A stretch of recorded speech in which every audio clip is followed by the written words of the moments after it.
जय रंगमंच के दर्शकों को रश्मि गुप्ता का प्यार भरा नमस्कार। प्रस्तुत है हमारा साप्ताहिक कार्यक्रम बातें फिल्मों की।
नमस्कार।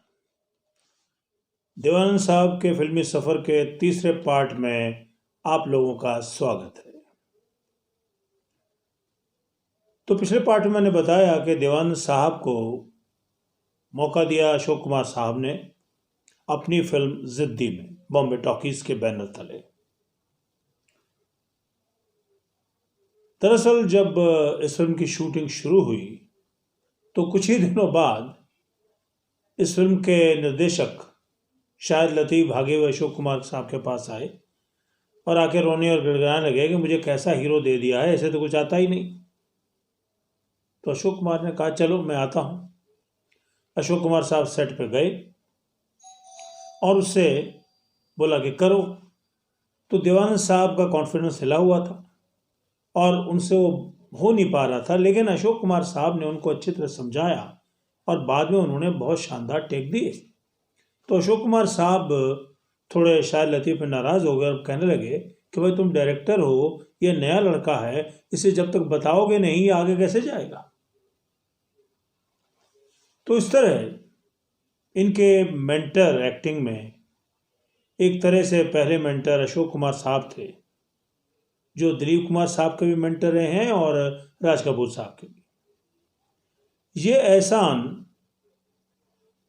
देवानंद साहब का भी भूले नहीं अशोक कुमार साहब का, एक तो मौका देने का और फिर उन्हें अभिनय सिखाने का। वो पिक्चर बहुत हिट हुई और उस फिल्म के साथ इनकी दोस्ती किशोर कुमार के साथ भी हुई, क्योंकि किशोर कुमार जी ने इनके लिए गाने गाए और वो अंत तक इनके लिए गाने गाते रहे। इसके बाद बॉम्बे टॉकीज़ ने 2-4 और फिल्में बनाई। उसमें एक तमाशा जो काफ़ी हिट थी, उसमें अशोक कुमार भी थे, किशोर कुमार भी थे।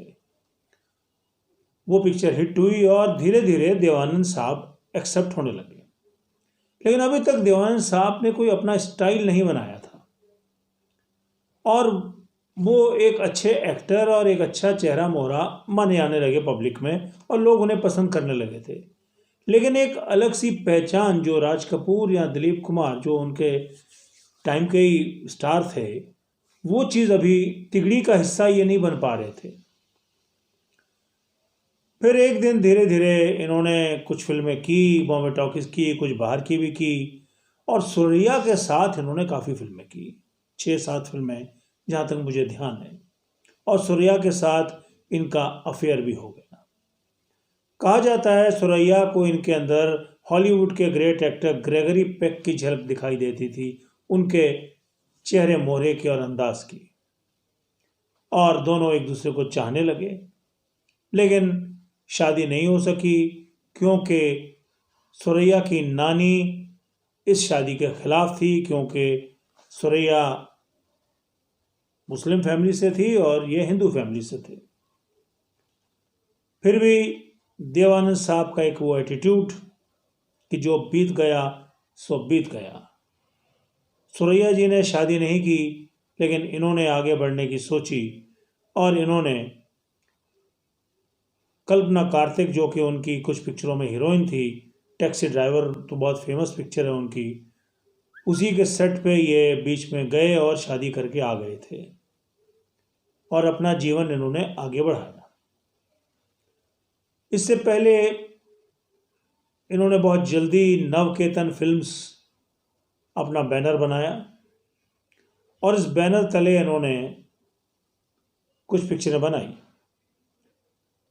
और अपने वादे के मुताबिक गुरुदत्त जी को उन्होंने मौका दिया और गुरुदत्त जी ने अपने वादे के मुताबिक अपने प्रोडक्शन हाउस में जो भी फिल्म बनाई इन्हें उसमें रखा।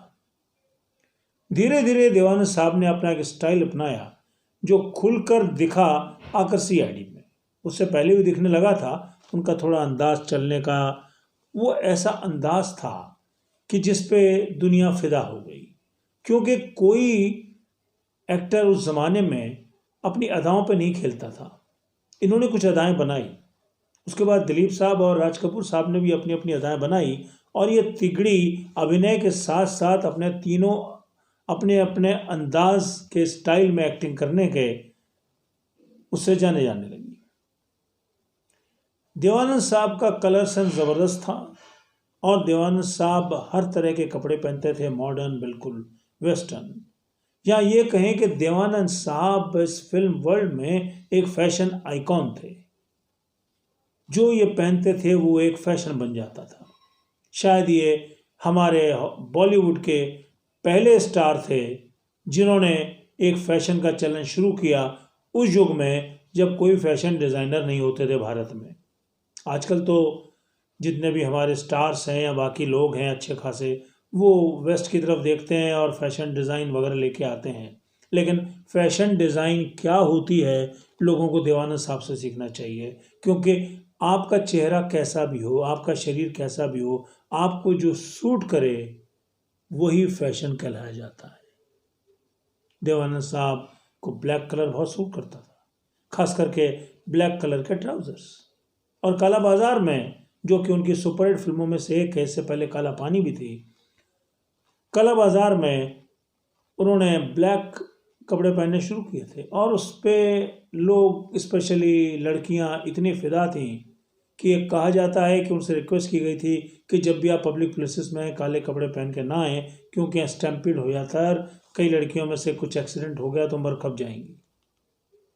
देवानंद साहब का फिल्मी सफ़र चलता रहा, अच्छा खासा चलता रहा, लेकिन अभी कोई ऐसी फिल्म नहीं आ सकी थी जिसमें वो अभिनेता के रूप में अपनी एक शानदार पहचान बना सकें।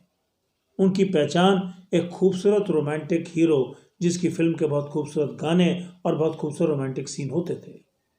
लेकिन अर्ली 60s में एक शानदार फिल्म उन्होंने बनाई नवकेतन बैनर के तले, जिसका नाम था हम दोनों।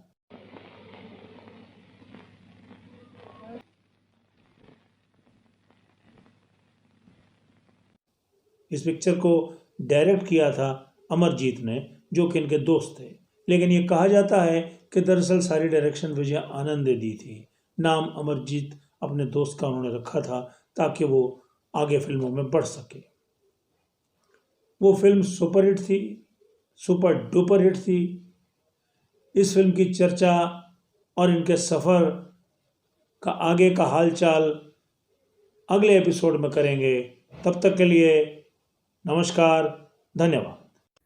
So that was today's episode, and I hope you like this episode. If you like this, so please like and comment in a comment box. And if you still not subscribe our channel, please subscribe it. Thank you.